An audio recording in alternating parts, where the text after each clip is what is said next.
起好难受。哥哥，我是不是已经死了？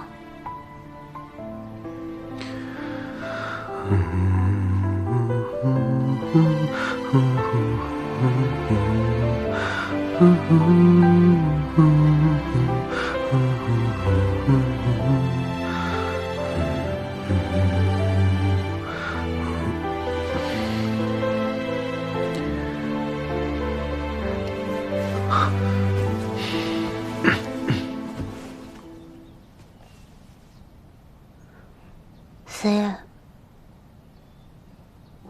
我刚刚听见你哼哥哥这首歌了，我确确实实听见了。因你便是了，我确实认识余兄。那你为何不早说？这事儿以后再跟你细说吧，现在重要的不是这个。我在国子监里还能好好读书，到家反而重病不起。事发突然，那日你吃过饭就中毒了，晕倒在我的书房里。中毒？是谁要下毒害我？或许本应是冲着我来的。所以，这么说来，思夜有仇家。之前帮京兆府查案，应该是得罪了人。找到下毒之人了吗？还没有。哥哥之前。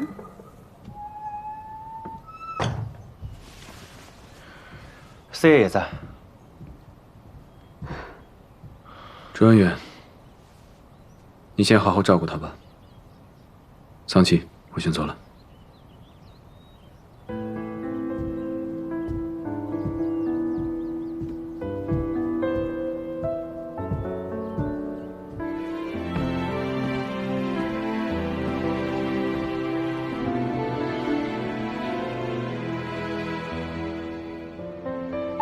今有一事相求。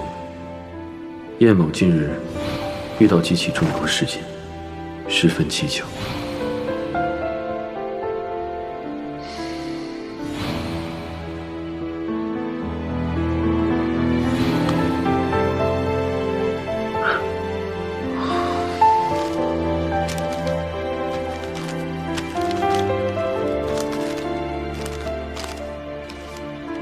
司命驻流年，夜闻随日浅。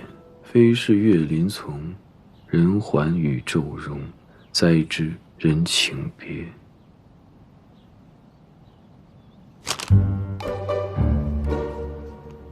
思夜非人哉。